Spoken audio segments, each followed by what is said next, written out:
Hello everyone and welcome back to the Ryan Retro channel. Today we're going to be looking at the PS Vita. This is by far the most infuriating system I've ever set up on anything ever. I didn't see many other YouTubers cover this system and I now understand why. It has been a nightmare getting this set up. I do have a few games working now, so I am going to show you them. But if PS Vita is a system you don't really care about that much, don't even bother. I've been working on this for so many hours, for days. It's been really stressful.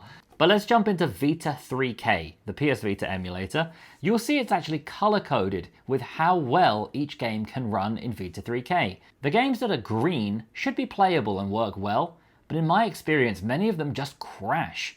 I think I finally fixed that issue, so let's jump into some games now, and if it does work as I expect it will, I'll let you know how I fixed it. So let's jump into Persona 4 Golden. This is meant to be one of the best games on PS Vita. The audio has this kind of crackling sound going on. I'll see if you can hear it if I put it close to my microphone. It kind of sounds like a bunch of tiny horses galloping around. It's not very pleasant, but the game itself is running pretty well. I haven't played this game before, but running around, it seems like we're in super speed. It feels like we're running at 200 miles per hour. If you play this game, let me know if this is normal, because it seems too fast. For today's tests, all of the games are running at the native resolution of the PS Vita. I'm not upscaling to 1080p, because it's been so hard even to open these games. I'm scared to change any setting right now. I finally, after many days, got this working, so I'm not touching anything until this video is done. I like the soundtrack, it's like old Japanese city pop. This is my first time playing a Persona game, so I'm not actually sure what happens in this game at all. I don't even know what kind of game it is. But it's been requested a lot, and it looks very cute. Oh, we have a weapon now, we can attack. This game seems really cool. This is just the beginning of the game, but the game is very solidly at 30 frames per second. And due to the style of the game, I don't see it dipping at all. So if you want to play Persona 4 Golden, I'm going to say this is very playable on the Retroid Pocket 5, and let's jump into the next game. Borderlands 2 is running at a very smooth 60 frames per second, but I'm getting wrecked. This is the tutorial, so I thought it would be nice and easy. I was just walking around, mindlessly shooting, but now I'm getting spawn camped. I'm running this at the native resolution of the PS Vita, so this is not 1080p. But the graphics look really nice, and I don't feel the need to raise them. I've never played Borderlands before, and I don't know why this thing is unkillable at level 1. What am I doing wrong? What am I meant to be doing? My gun does no damage.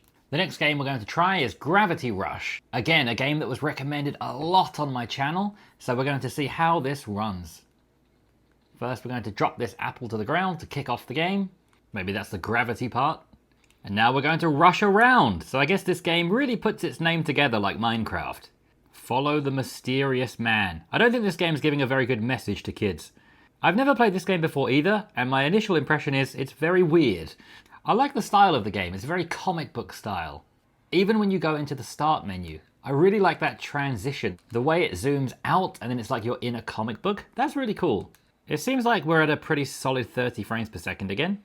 I would like to upscale this to 1080p to see how it looks, but I'll do that once I finish all of my testing because it has been really difficult to get the games running without the app just crashing. But as I said before, I think I have found the solution. So when we get to the end of today's testing, I'm going to share that solution with you. So please stick around to the end to see how to get this running, because it took me a while to figure this one out. R to float. Oh, that's pretty cool. I've never played this game before. I see why it's called Gravity Rush. You're kind of playing with gravity. This is a pretty cool concept. Controlling gravity, floating in 0G. That's pretty cool. I've never played a game like this before. It's very unique. Yeah, this game is cool. I'm going to put more time into this. But for now, let's get on to the next game. As I said earlier, these little colors tell you how well the game's going to run. So I downloaded Dragon Quest Builders. This is the American version, and it's yellow. That means it's not going to be completely playable. So I also downloaded the European version. The Vita 3K website says that that is playable. The Vita 3K website has a compatibility list, and I'll link this in the description. It shows what each color code means in terms of each game's playability. So you can scroll down and see the games, or you can just search here for what you're looking for. So if we search for Gravity Rush, for example, you'll see there are a few different versions, and this relates to the region. So one might be the American region, one might be the European region, one might be Japanese or another Asian country. And you'll see if you get this version 24, it's not going to be playable. But if you get version 35 or 11, they are going to be playable. So you need to be careful about the games that you get, and using this official compatibility list will really help you build a library of working games. Jumping now into Mortal Kombat. Apparently we're fighting against Freddy Krueger. I didn't know he was in the game. So let's get into the game. Let's do what we do in all fighting games and just spam all the buttons. I set this to very easy mode just so I can see how it runs. I don't want to get destroyed while I'm trying to check the frame rate. And the frame rate's pretty solid between 50 and 60 frames per second. It looks good to me, but of course this video is in 60 frames per second, so you can judge for yourself. Okay, I think the difficulty might be a little bit too easy. That was the worst finish him of all time, but he looks cool doing it. Let me just have one more fight to check if the difficulty is too easy or not. Oh, how can she react to these moves? I'm too talented. From one fighting game to another, let's jump into a fighting game where we can play as Goku. So I'm Goku and my teammate is Luffy. We're against Naruto and I didn't see who the other person was. But there's some very interesting characters in this game. I think they're all from the Shonen Jump manga. I'm pretty sure Yu-Gi-Oh! Is from Shonen Jump, so I wonder if you could be a Yu-Gi-Oh! Character. I'd love to be Joey Wheeler in this game, running around going, meow. I am hearing very slight audio stutters again, which seems to be quite consistent in PS Vita. But once again, it seems like we have a very solid 30 frames per second. Well, I have no idea what I'm doing in this game, but it looks really cool. I'm not sure what any of the controls are. I would like to throw a fireball if possible. I'm just getting destroyed by Naruto. Naruto, please! I'm sorry! Ooh! Oh, this game is cool. I'm not sure how old this game is, but I would have loved this as a kid. I would have been playing this all day long. The only button I can figure out is jumping. I'm very good at jumping now. Watch me jump like a gazelle. You got this, Luffy. This is one of the coolest games I've ever seen. Okay, sorry, Luffy, I'm getting in there. Okay, I'm getting out of there. Whee! Leave me alone. Whoa! How did I do a Kamehameha? Oh, I finally did something cool and immediately got knocked out. This game's really cool, but let's jump into another one. This is Sword Art Online Hollow Realization. I liked the Sword Art Online anime, so I'm looking forward to trying this. I'm just curious how it works. If I die in this game... Am I going to die in real life? If I die in this game, does my YouTube channel get deleted? No! Are you ready, Ryan? You know it. Let's go. Okay, I don't need instructions. I know how to button bash. You're stunned. Uh-oh. So the frame rate now is quite consistent around 30 frames per second. It is sometimes going down a little bit to around 24. This game is definitely less smooth than some of the previous ones, which have been a very smooth 50 to 60. But after loading in the shaders and getting settled, it does seem quite solidly at 30 frames per second. I probably shouldn't have skipped the tutorial because we are doing 0 damage. So I feel like I'm meant to be doing something right now. But honestly, I am so happy right now that we have so many games working because I've been ripping my hair out trying to get PS Vita working this past week. So let me tell you now how I got this working, because it was not easy, but it actually was obvious in the end. So for the past week, whenever I've tried to open PS Vita games, they mostly just crash. I get crashed out back into the home screen like this. I've had so many problems with games not loading, crashing, just not working well. It has been awful. So I am here to save you guys, to let you know what I did wrong so that you don't make the same mistakes as me. I think the first mistake I made was when you install Vita 3K, it asks you where do you want to install it to. And instead of using the default location, I changed it to my Vita ROMs folder. So the folder I keep my ROMs in, inside the SD card, had all of the save files, the game files, everything all mashed together. And that was not good. So if you install Vita 3K on your Retroid Pocket 5, just keep the default location, don't play with it. But the main way I got everything working was by following my own rules. If you've been watching the channel for a while now, you'll be familiar with this. My general rules for emulation on the Retroid Pocket 5. And general rule number 1, use turnip drivers if they're available. And for this system, Vita 3K, you can use turnip drivers. When I was using the built-in Qualcomm driver, it was crashing every game. So what we need to do is use the Turnip Driver. I tried the latest Turnip Driver rather than my tried and tested and true 9v2 driver, and it still kept crashing. So what did I do? I went into the settings and I used my 9v2 driver, the one I recommend in all my videos, and now everything's working fine.